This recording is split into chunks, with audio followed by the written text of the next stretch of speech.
web-based payment provider training for data collection and for provider contract review. We want to welcome everyone, and my name is Emily Lubring. I'm the director of the Federal Programs Unit, and today we're going to have Kim Stocks, Heike Johns, Wanda Crocker, Dwayne Shoemate, and Kathleen Depler present on the data collection for our 9 incentives that were approved by CMS effective January 1st, 2023.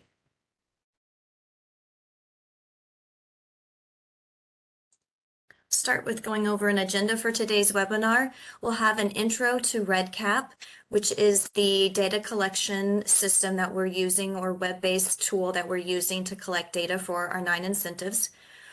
We'll also have an overview of how to request user access for REDCap, navigation and tips for REDCap, and then we'll go through each of the incentives to demonstrate or show how a user will enter the data for each of the incentives. We'll have each of the incentives will also go over the draft provider contract language that is in review currently. And then we'll finish up with a review of the data collection timeline and resources that will be useful to you as you are exploring the different incentives and entering data into REDCap.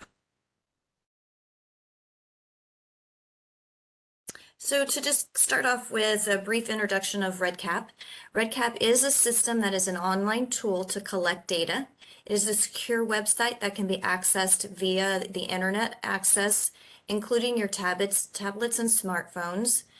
DD is utilizing REDCap to capture requests for incentive payments, data, and attestation of the data collected for the incentives.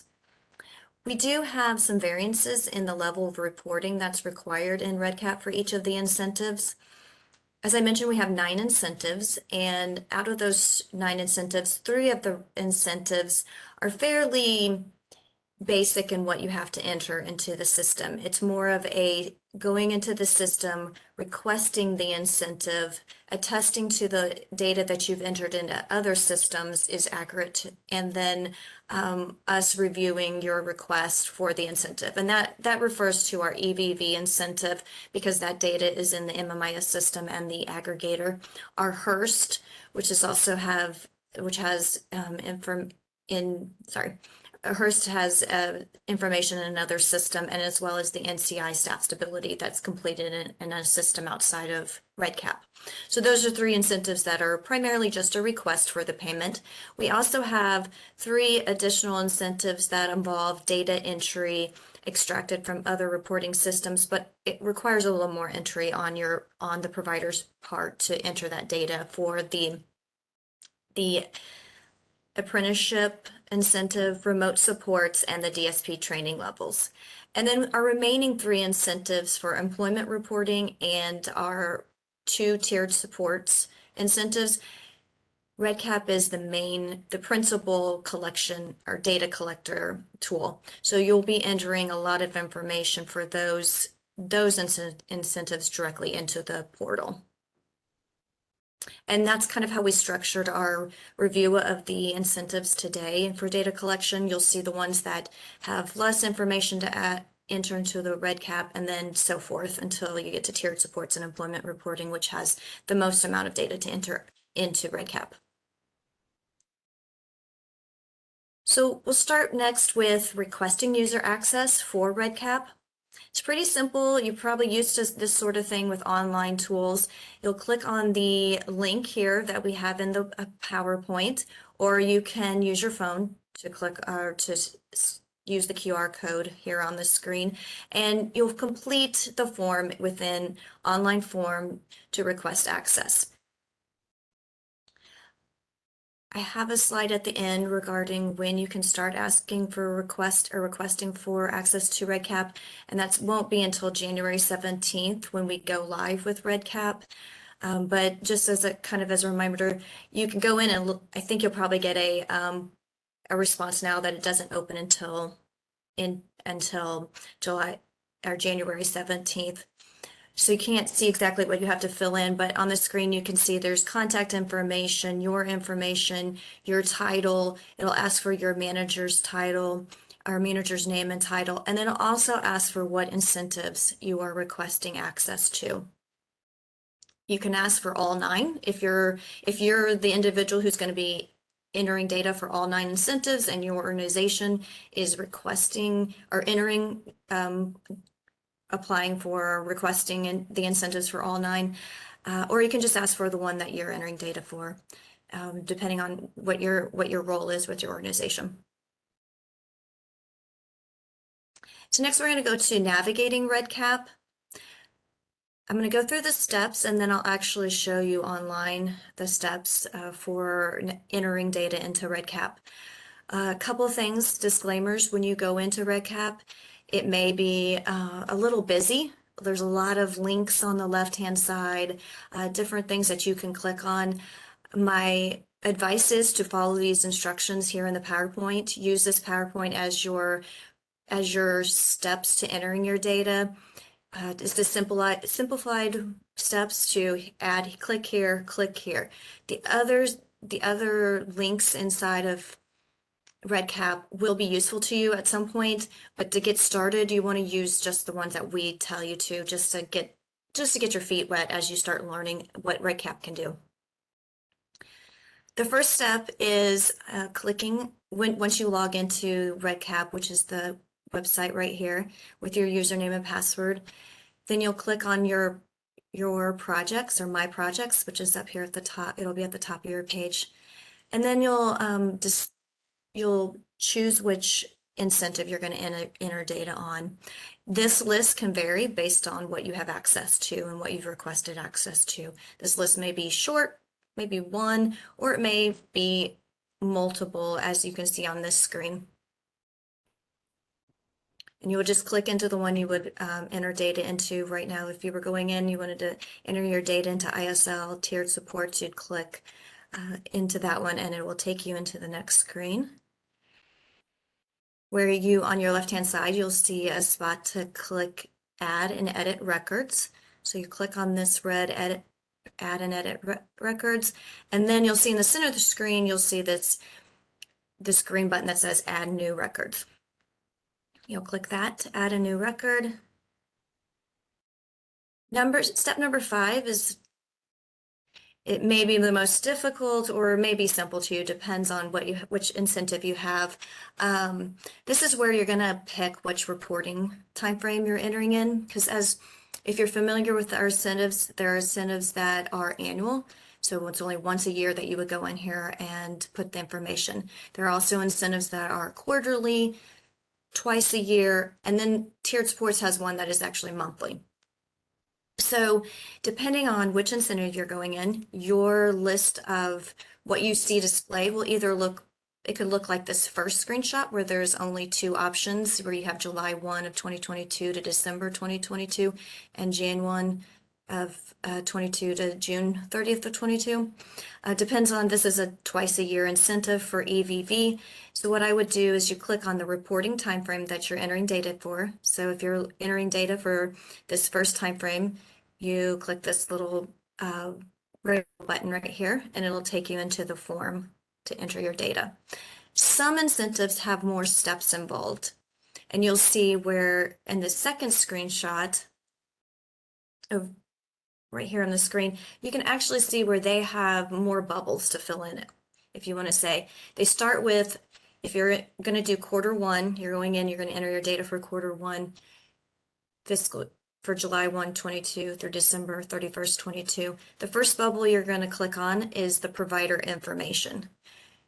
So it kind of makes sense. You fill out your provider information first. The next bubble you click on is your DSP information. That's entering just information about specific DSPs. And then lastly, the provider attestation is the last thing to click on. The DMH review buttons or bubbles, those are only for DMH use for our review, determining if the provider or if the information submitted meets the criteria for the incentive. And I'll show you more of that as I show you the demo. And lastly, once you click on this bubble that you've selected for the time period and the reporting, it'll bring up a form that you'll complete, an online form to complete the provider information, your data entry, and then complete your attestation. If you've entered all that information, then you would change your status to complete. Okay, so now I'm gonna log into RedCap and show you here on the screen, give you a quick demo of what it looks like when you go in. Here's the landing or the login page for RedCap. And I did not type that right.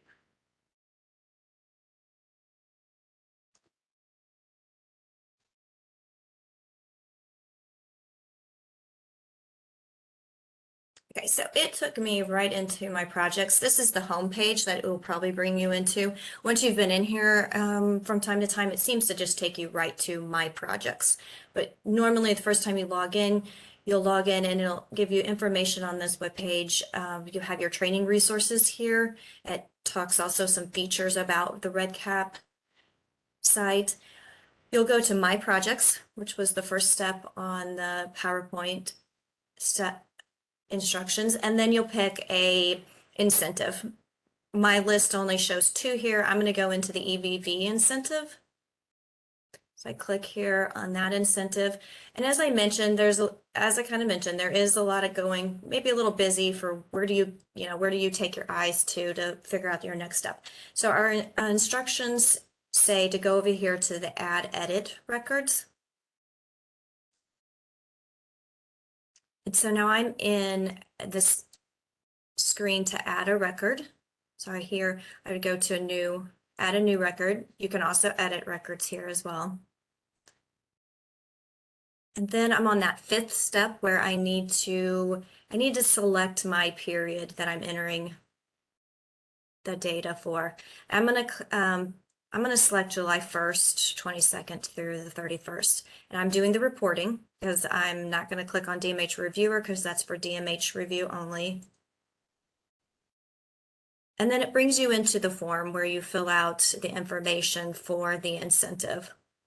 Starting with your provider MoHealthNet 85 number, that's the list of 85 numbers with the name of the organization. Your contact information, your phone and email. There'll be language here for an attestation to attest that the information that you're adding is accurate. Your name, the date you're submitting this, you'll add a signature, which you kind of just put in here. And then lastly, you'll pick a form status.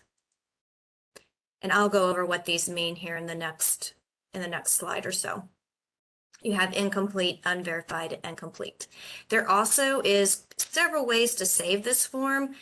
I just tell people, pick the one that makes sense. Do you want to save and stay where you're at? Do you want to save and go to next form? Do you want to exit, save and exit? Whichever one makes sense to you for what you want to do.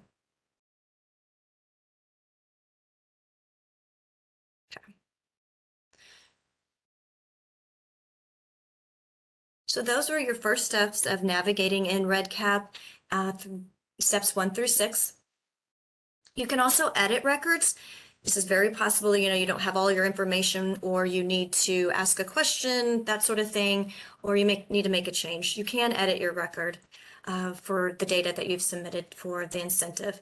To add or edit the records, you'd go again to this Add Edit Records option, and then you'll choose, there's a drop down in the middle of the screen that you will select which records you want to edit. These are the records that the user has entered. And then you'll click on the status icon again. So it brings up your status icon. It's red. Maybe you haven't finished it. You need to go back and enter it, the rest of it. So it's incomplete. So you click on your bubble, your red bubble, to go back in and edit it. Some tips for RedCap. Edge and Chrome are the preferred browsers for using RedCap. There are links here in the middle of the screen for REDCap tutorials or an overviews for REDCap to learn more about REDCap. And then I mentioned I was going to go over the statuses. So the first status is incomplete, and you'll see a red bubble for incomplete. That means data entry is incomplete. There's information that you want to go back in. You've saved it in that status. You select the status, or the user who's entering the data selects the status of the form. You've selected incomplete because you want to come back to it and complete the data. You save it with incomplete. There's also a unverified, which is kind of like the middle ground yellow one. And this could be used for maybe your attestation is incomplete or you haven't signed it yet. And so the data is complete, but you want to come back and sign the attestation, or maybe somebody else is going to go in and sign the attestation. This unverified does not have to be used. You can skip over that and go straight to complete if that's what makes sense for your workflow. If you've entered all your data and you're ready to submit it to DMH, you can put it directly into complete. The records do have to be in complete status for them to be submitted for DMH review. If they're in one of these incomplete or unverified, it will not be considered submitted to DMH for review. Okay, so that's the overview of REDCap, and now we're going to go into each of the incentives so that we can share, the leads can share more about each specific incentive and what you would see in REDCap for the incentives. I'm going to go over the EVV, or electronic visit verification incentive. This incentive is for personal assistant services. It is the provider enters the request for the incentive into REDCap. No EVV data is entered into REDCap for the incentive. So there's actually no data that you enter from your EVV records. That data, the reviewer will do a comparison of paid PA claims in the MoHealthNet claims system, or MMIS system, and verified EVV records in the SAN data system, and determine if the incentive criteria is met. So the systems that you will be used are REDCap for requesting the incentive. If you want to participate and be considered for the incentive, you would need to go in and request it. And then the state EVV aggregator, which is through SAN data, and then MoHealthNet claims. So again, I showed you the EVV incentive while in the demo, so you can see where you have to complete the provider information, complete the form when you go in, do the attestation, and then hit save and complete, put the form in the complete status when you're finished. And next I'm going to go into the EV draft contract language. So this is the draft contract language for the EVV incentive. This will be part of updates to the provider contracts. It's the EVV incentive is an incentive that's paid 1% over the total amount derived from the Medicaid's personal assistant paid claims by the agency for meeting the requirements, which is 80% of the EVV record, 80% or greater of the paid PA claims have a matching EVV record. And that's twice a year. And then in the contract language, there's a chart or a table that indicates the performance item, EVV records, its compliance with the Cures Act, the performance standard, successfully transmitting and verified EVV records. There's a definition of PA visit, also the benchmark, how it's calculated, how is the incentive calculated as far as total number of EV verified PA visits divided by the total number of PA visits paid, and greater than 80%, you get the 1%, less than 80% to zero payment. Okay, so that is everything for EVV, and I'm going to hand it over to Kim to tell us more about the NCI staff stability incentive. Thank you, Emily, and good morning, everyone. So the NCI staff stability VBP incentive, just for reference, it's previously been known as the NCI Staff Stability Survey. NCI recently has updated the language and is moving forward, we'll be referencing it as the State of the Workforce Survey. So again, just for reference for everyone, the division will be mindful of this transition in the title of the survey, and we'll be placing both references at this time. Who this particular incentive applies to is current DMHDD contracted 1915C home and community-based waiver service providers of residential in-home and non-residential services. The NCI Staff Stability Survey, for those of you on the call that are providers that have completed this historically, and thank you for your efforts in the past because this information is invaluable. It is completed in the NCI system. So the provider agency gets notification, they go into the system directly and enter in the survey information. That survey information upon completion is then provided to the division, and we do have our NCI coordinator, Caitlin Bartley, who will be looking at that information in response to determining the completion of the request. As we've mentioned, it is the Human Services Research Institute, or NCI, that manages that database where, as a provider, you will be directly entering the survey information into. The data indicating the survey completion by the provider will be processed by the division, as I mentioned, for an annual payment. Upon the completion of the survey in the system, this is where REDCap comes in for providers who are participating in the staff stability survey completion. You will go into REDCap and you will attest that you have completed the survey and provide some very basic information. Next slide, please.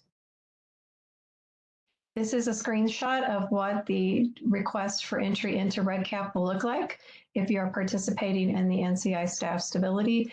You'll notice, again, as Em mentioned at the beginning of the presentation, it's very minimal information because, again, you're entering the survey into a separate data system that the division will be able to validate.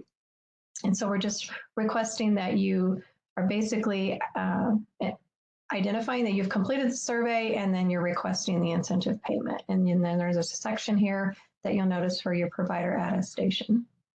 Next slide, please.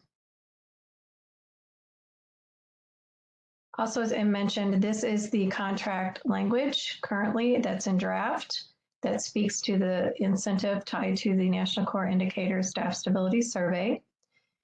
The one-time payment annually for the agency completion of the survey is $2,000. And you can see here the listing of the services that would be applicable. And basically, you qualify to complete the NCI staff stability survey if you're providing a service that has direct support professional involved in the service delivery. Also, as a reminder, you will be must successfully complete or submit the survey into the NCI system by April 30th to be eligible for this incentive payment. Next slide. This is also, again, part of the contract draft where it is a table that lines out the performance standard, the definition that it is an annual benchmark for completion by survey entry no later than April 30th. And the payment again is $2,000. Then I'll be transitioning over with the next slide to speak to another incentive, which is the health risk screening, or HRST. Who this particular incentive is applicable to is current DMHDD contracted waiver residential service providers. We are also working for TCM providers to be able to receive this incentive payment if they're serving in the role as a rater with the process as well. The HRST is similar to NCI, where NCI was entered into a distinct system or platform. The HRST is completed in the intellectability system. So once the screen is completed in that system, the division is able to pull information to validate the screen completion. And so we will not be asking you as a service provider to provide any additional information in REDCap other than basic contact information, attestation, and the total count. And so again, next slide demonstrates what that screenshot looks like in REDCap. So again, you can note that it's very basic information that you're being asked to submit. And this will be based upon a quarterly data compilation. So the number of initial screens that you've completed during state fiscal year 23, that distinct count would be reflected in that applicable quarter, and you would attest to that and then would indicate that in REDCap for processing. Next slide, please. This again demonstrates the draft contract language as it is applicable to the health risk screening tool incentive. For this particular incentive, it's based upon each initial HRSA screen during state fiscal year 23. And so that is at a rate of $72.20, as you can see referenced here. We again highlight the qualified services for this, and that we will be at the division level pulling the data from the intellectability system once you have submitted your request for payment and attestation in the REDCap system for the quarter of screens during that time frame that were completed. And then the next slide provides again the table that is in the draft contract that again speaks to the performance standard, the definition, the compliance standard, and then again the payment that is $72.20 for each completed and verified HRSA screen. And that again, as a reminder, is the initial screen that is completed during state fiscal year 23. And with that, I'm going to turn the presentation over to Dwayne Shoemake. Thank you, Kim.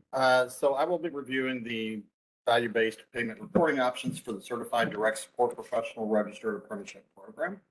Again, this is eligible only to those contractors who have signed an employer agreement to participate as a host site with the Registered Apprenticeship Program.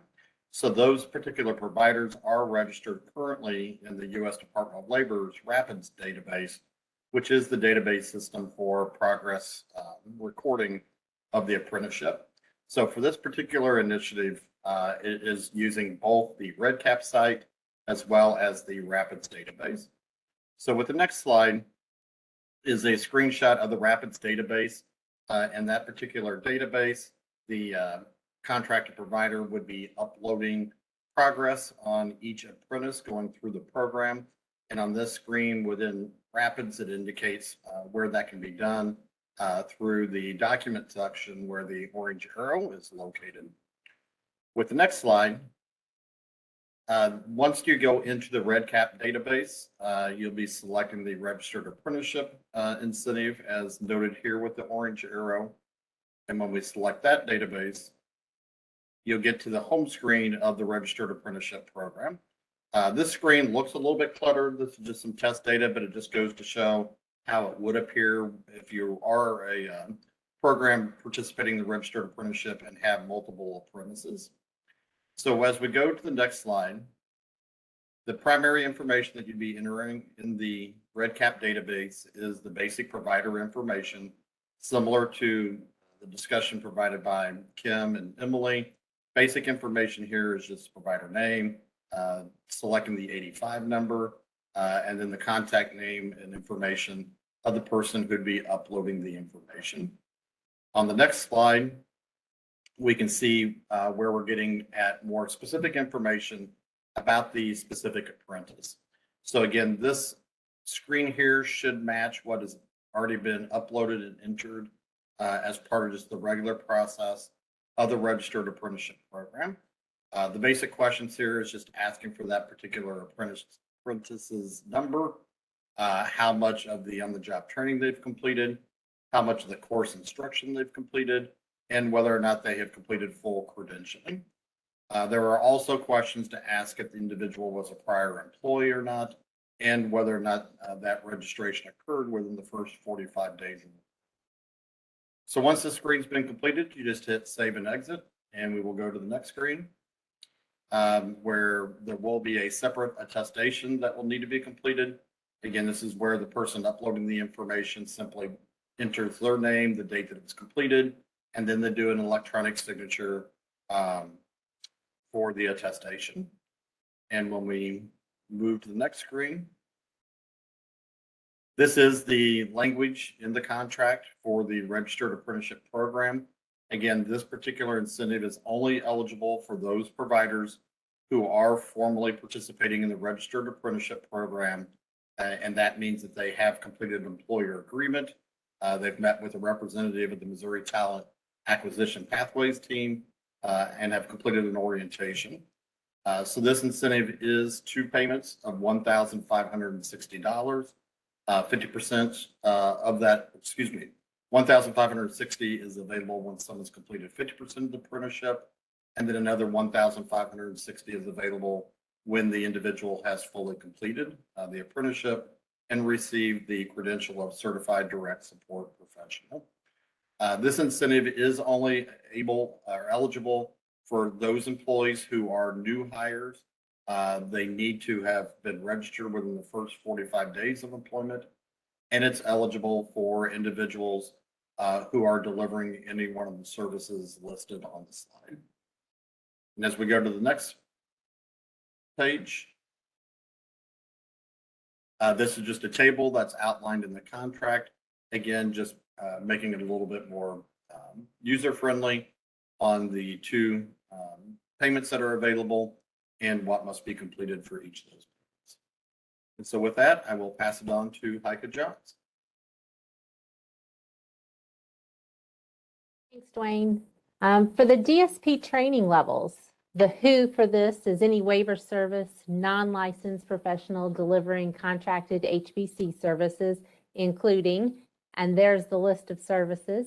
I won't read all of those to you. In addition to this slide deck being posted, just a reminder, you can find this information not only about this incentive, but the others on our division VBP webpage. So I'm going to give a shameless plug for that in the chat box. So how will that be done? Providers will enter the reporting done. The providers will enter the number of DSPs eligible based on tenure and training level completion, and they will be adding that in REDCap. So with that, get my slide deck going.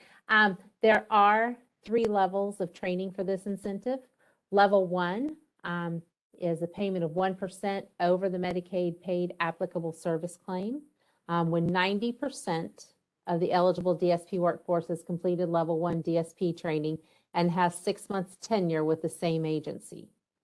And then level 2, again, another 1% payment over the Medicaid paid applicable service claim when 50% of the eligible DSP workforce has completed the level 2 training and has 6 months tenure with the same agency.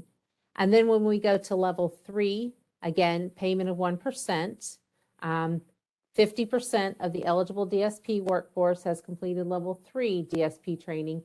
And here's the tenure difference with a minimum of 1 year tenure with the same agency. So provider information to enter is similar to what has been shown on earlier slides and included with other incentives.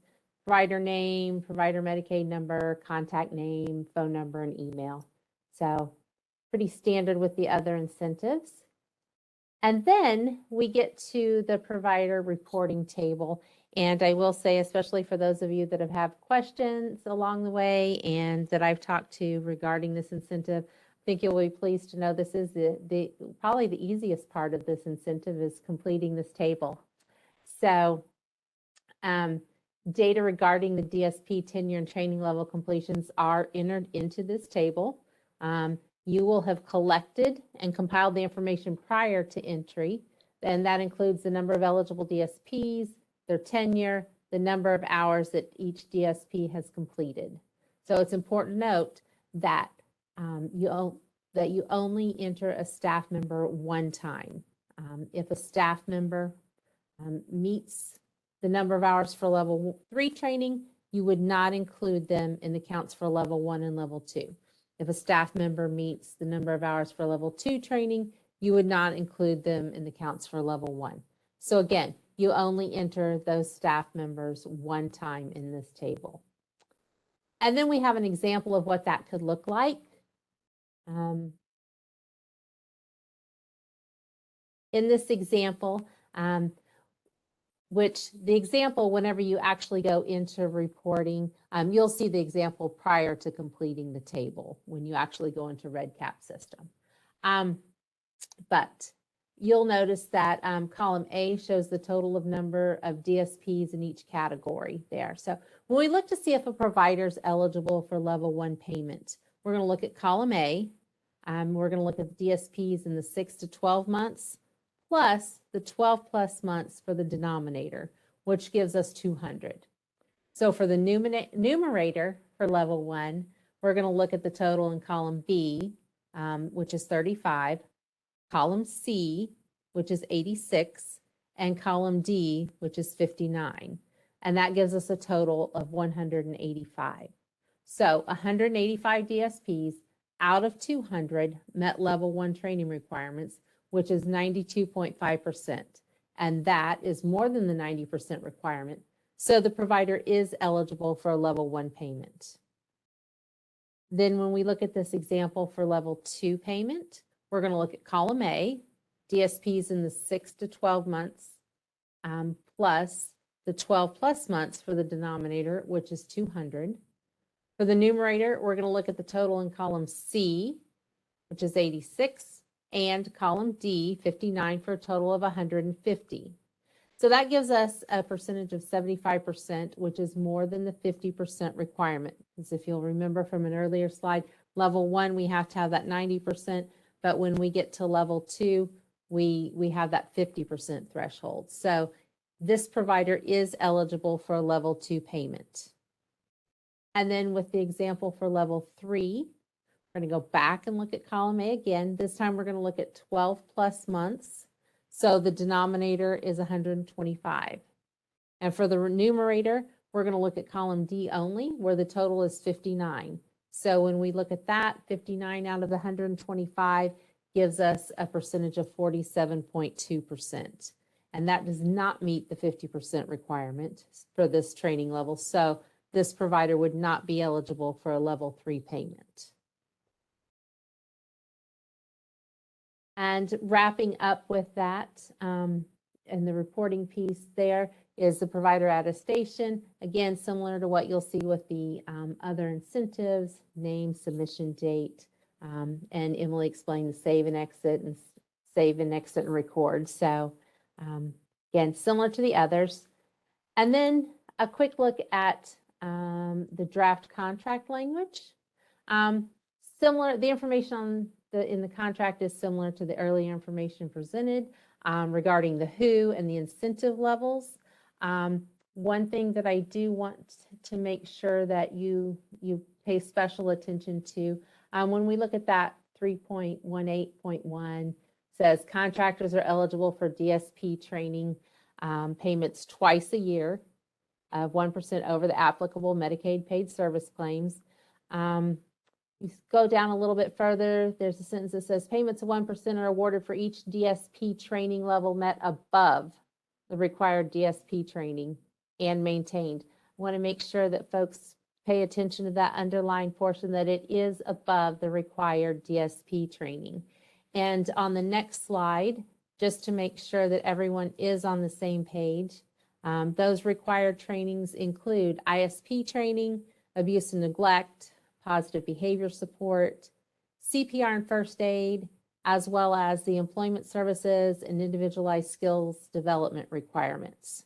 So with that wraps up the DSP training level reporting, and I will pass it to Wanda Crocker to discuss remote supports.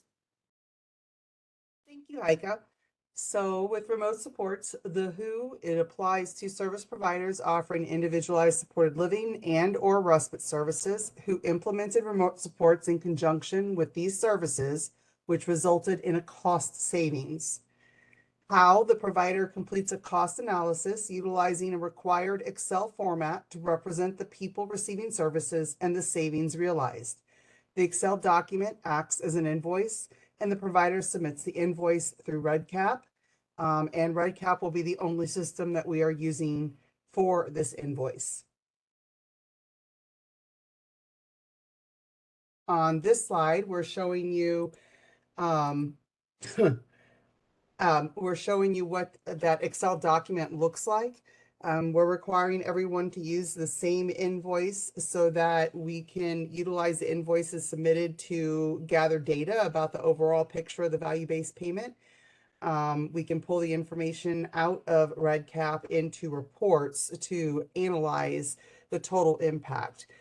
So you see some basic demographic information there. Anything in the gray or information that the provider will enter. The Excel document has a month for every month of savings incurred. The thing I want to capture here, most of you have seen this before, is the percent of value-based payment, the second column from the end. You might notice from previous presentations that this number seems a little larger. And it is. We're very happy to share with you that we are able to pull down the federal share on this match. When we originally represented and proposed this value-based payment, we had proposed only 15% of the state's share. Because this value-based payment is different, it's actually based on a cost savings.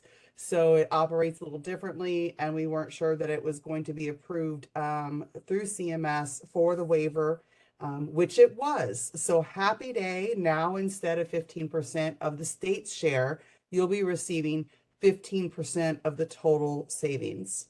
So that's exciting news, and we're happy to have gotten that accomplished. On the next slide, you'll see once you enter each month of the first slide that I showed you representing the payment per month, the invoice will auto calculate all of the information that you see here, generating a total amount to be invoiced. So you won't have to do anything on this page. The other tabs in the workbook will create this summary that we'll receive when you invoice us through REDCap. And on the next slide, you'll see the REDCap slide, just representative of just a very few basic details. Obviously, we want you to show us the services you're invoicing, and we want to see the fiscal year you're invoicing us for, which time frame you're invoicing us for, as this does pay out on a twice a year time frame, first from July through December, eligible for payment in January, and then January through June, eligible for payment in July. And then, of course, we want you to tell us which months you're applying a value-based payment for. And that's because you might not have a value-based payment every single month. Some months, perhaps something happened and someone had a medical emergency that you had to increase the direct support staffing in that particular person's budget. Therefore, you didn't incur a savings in 1 month. So this is a representation of invoice that you have. Is every month of the invoice covered? Or are there months that are not applicable? Simply as another example, maybe you didn't start remote supports until October. Therefore, you wouldn't check July, August, and September. So if you were to check in that time frame invoice January through June, it will automatically change the months to represent January, February, March, April, May, June. So it will show you only the months applicable for the time frame you selected. And then just a few little pieces of data, number of individuals invoiced for ISL, and a number of respite individuals invoiced, and you'll upload your document and attest to the statements that will be there, and you will be done. So the Excel document gives you the ability to create your invoice as you go month to month instead of waiting and creating that in REDCap all at one time. So on this slide, you have the contract language related to remote support. This should tell you exactly what we've been telling you before. It's a repeat of what we've been training, what the expectations are, the standards, and the payment biannually, and made twice a year for each month the savings was realized during the eligible period. And on the next slide is the table that kind of just gives you kind of the breakdown of how how the savings is calculated, and the compliance and the payment. So that should be consistent with information you've received before. And that is the last slide on remote support, value-based payment.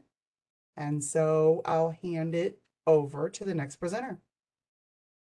For the tiered supports, value-based payment incentive, this is available for ISL providers who provide data on a monthly basis. So you'll see here that monthly providers will submit data using the REDCap form, and that data is around the implementation of their positive practices. And there's a checklist that shows this data. Link is in the chat box. And then quarterly, providers will submit reports and evidence of the use of that monthly data to make decisions within their organization. And then on a yearly basis, providers will submit things like their policies and procedures, and the list of all of the documents and reports and monthly data points requested is all available on that checklist, the link in the chat box. And then on the next slide, you'll see just an overview, recap of the pay for reporting part of the tiered support incentive. And so for providers who submit the monthly data before the deadline of the 15th of the month will be paid $174 a month, and that's paid on a quarterly basis. So for each month that data was submitted, they will earn $174, and that's paid quarterly. And here is a screenshot of a portion of the data entry for the tiered support incentive. It is a more complex data entry than some of the other incentives, and we're going to have a training specific to the tiered support available for folks. And on my last slide, you'll have a QR code you can scan to register for that tiered support specific data entry training. So as far as the contract language goes, really this is similar to what I showed on just a couple of slides ago, available for ISL providers, $174 for submitting that on a monthly basis, and that's paid quarterly. So the next part of the tiered support incentive is paying for implementation. And so this looks like an assessment that is also available to you online. And I will put that in the chat box as well. So everyone should know going in how they will, what the findings will be on this assessment. The scoring is available to you with that implementation guide. So this is also available for ISL providers and for those who are completing the monthly expectation on a quarterly basis. There will be an assessment completed that determines the level of implementation. And if you go to the next slide, we'll learn a little bit more about those levels of implementation. So for high implementing agencies, they can earn a payment of $15,000 per quarter of implementation. And so again, you'll know going in what your level of implementation is because you can self-assess using that assessment, the same assessment that we'll use in our review. And then on the next slide, it covers moderate and low implementation. And so for low implementers, that looks like a $6,000 per quarter payment. And for moderate implementers, $10,500, both paid quarterly and depending on your level of implementation. So even for providers who might not be collecting all of the data points, they can say this is that we're not currently collecting this data, and they can still have the opportunity to earn they would just likely earn a lower level of implementation. And then on the next slide, here's an excerpt of that tool. And again, I put the link in the chat box so you can review the entire tool. What you'll see here is the questions that are on the REDCap form. You'll also see the evidence that you're asked to submit based on your response to that question.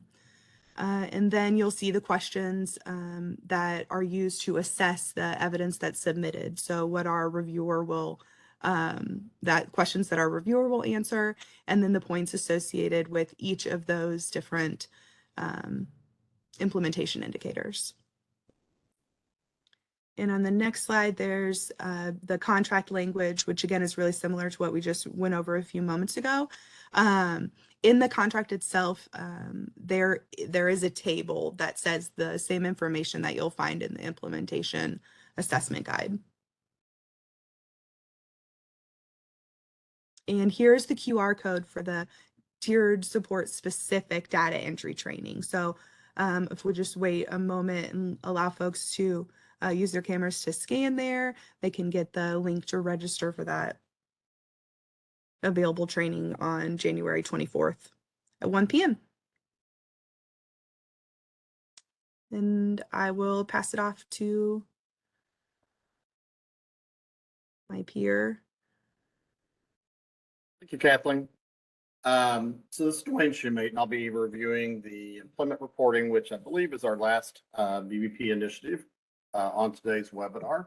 I will post at the end of this presentation the link to the more detailed webinar, which will be on Thursday, January 12th at 11 o'clock on doing a deeper dive into each of the employment reporting fields.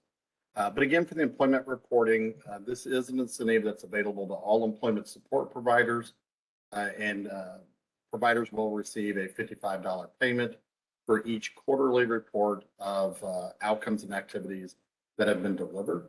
This is a little bit more extensive than the other initiatives because REDCap is serving as the only site of all entire data collection.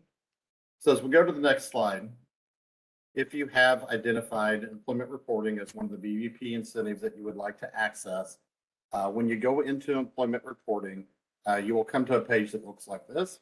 So you can see that in this particular one, providers will need to enter their basic information. They'll need to enter information on each DMH ID with whom they're working with.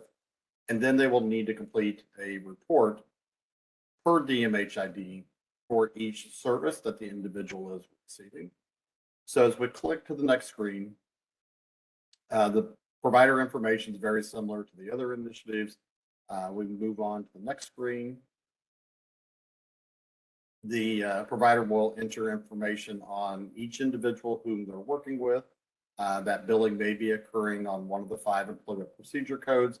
And this basically is just entering the information on the screen of the individual's DMH ID, as well as that waiver recipient's first name and last name. On the next screen, what we can see now is that the provider information has been entered, as well as the DMH ID. You've now created a record for each individual waiver recipient. So on the left side would be the individual's name and their DMH ID. And now you can begin to see where you would go in and indicate for which reporting period you are completing the report for. So we have these reporting periods broken out by each quarter. And then within each quarter reporting time, you will see each of the 5 possible employment services which could be completed. So as we go to the next screen, if someone was receiving benefits planning, the information entered on the screen is just some basic data questions based upon how these questions are answered. There is a set of business rules that will result in a little bit additional, more detailed information.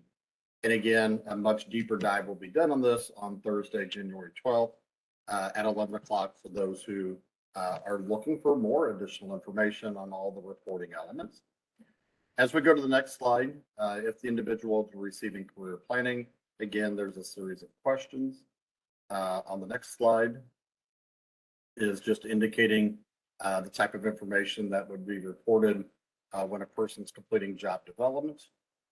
As we go to the next slide, information on pre-vocational. Again, each of these services are asking whether or not the individual has completed the service or not. If they've completed, did they do so successfully? And then, a series of information. Again, in today's webinar, we're not going through all the content of this, just simply showing that for each of the services, there is a different report template. So as we go to the next slide, this would be the fifth of the 5 potential employment services of support employment. So again, if someone receives billing on multiple procedure codes across a quarter, the provider would be eligible to receive a $55 payment for reporting on each of the procedure codes in which billing has occurred. Again, this data collection is a little bit more extensive as we're doing initial data collection to inform future value-based payment, where we would eventually be moving from a quarter-hour unit of service to a series of outcome and milestone payments. So as we go to the next screen, this is the contract language for the employment reporting. Again, it's available for all contracted employment service providers. They are able to receive $55 for each report for each DMH ID. So if a single individual was receiving 4 different employment services during a particular quarter, that provider would be eligible for $220 for that quarter. And then if the individual is receiving that for another quarter, once again, they'd be eligible for $220 in the subsequent quarter.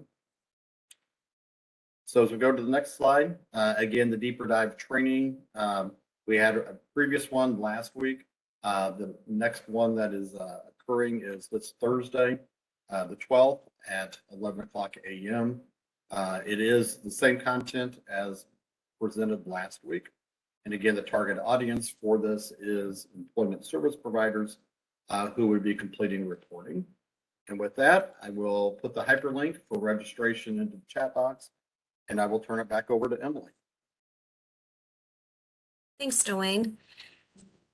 So we're going to wrap up the webinar with some timeframes for data collection entry. REDCap opens on January 17th, so our go live date is January 17th to request your user access to the website and start entering incentive data once you've received your access. Right now, we're planning on the portal to be open for 45 days to allow for entry of the data, and we expect questions and some back and forth with the division on things on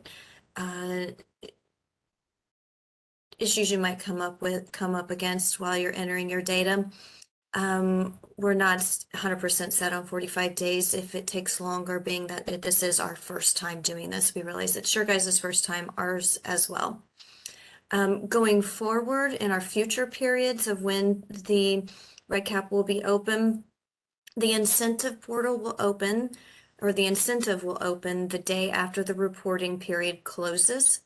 So that means, for instance, if we have an annual reporting period, once that reporting period is over, the next day that incentive will be open up to allow for data to be entered.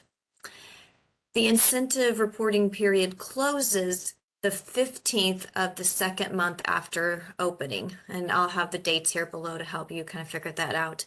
And then for those monthly incentives, the tiered supports monthly, it closes the 15th after it opens. So once it opens on January 1st, it closes on January 15th. So just below here, I have some examples. If you have a monthly period and you're reporting on January to January 30th is your period of reporting, the portal, sorry, I keep saying portal, the incentive will open on February 1st. So that's when you will be able to click the little bubble to open it and start entering data. And it will close on February 15th for the monthlies. For your quarterly incentives, for example, if your quarterly period that you're providing data on is January 1st through March 30th, it will open on April 1st, so the first day after it closes, and then close on January 15th. And then for your twice a year incentives, I picked January 1st to January 30th. It will open on January 1st for that period of time, and then closes on August 15th.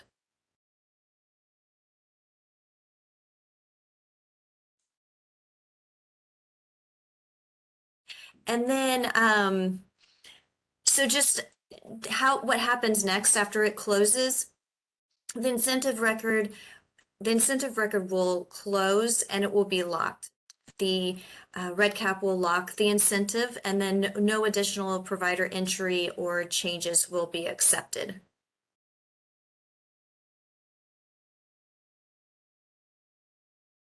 I did see a question. I just noticed a question in the chat. It says for January 1st to March 30th, should the end date be May 15th? So it's actually 2 months after. So if it's opening in April, well, look here.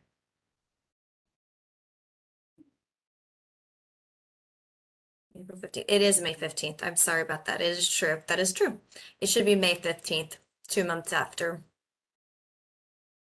Sorry about that. I will update that slide. Thank you for that catch. And then going on to the next slide. For just to wrap up on provider contracts, we did review the contract language with everyone on this call today for this draft contract language. The contracts will be distributed after the webinars to allow for comments. Those comments on the provider contracts will be accepted through this webinar. So if you've entered some comments in the chat related to the provider contracts, we will receive them. And then also you can provide comments to the division mailbox at ddmail@dmh.mo.gov with subject line VBP provider contract. No incentives, just as a note, no incentive payments will be made until the contracts are signed. So if a provider is entering data into the system, the incentive payments cannot be made or paid until the contract is signed, returned to the department, and deemed effective. However, we will allow for entry of data into RedCap before the contract is signed. Here are some resources for value-based payment website. We have the general website. You can see, let me see here.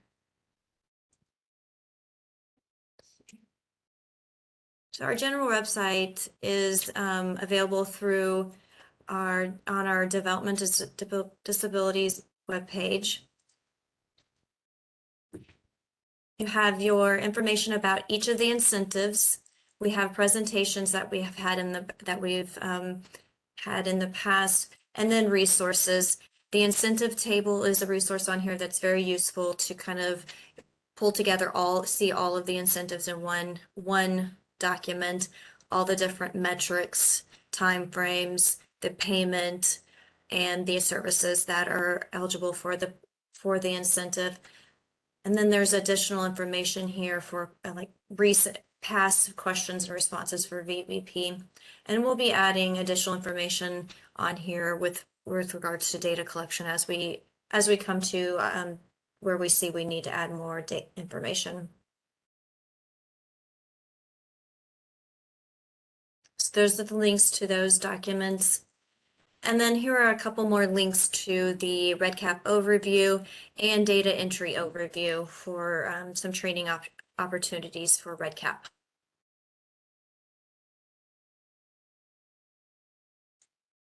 And that concludes our presentation today. We appreciate your time. And if you have questions for us for VBP data collection, you can email those to ddmail@dmh.mo.gov. In the future, we will have, in the near future, I should say, we will have a mailbox specific for VBP questions, and we will take questions through that mailbox as well. I want to thank you, and again, if you have questions, please reach out. Thanks.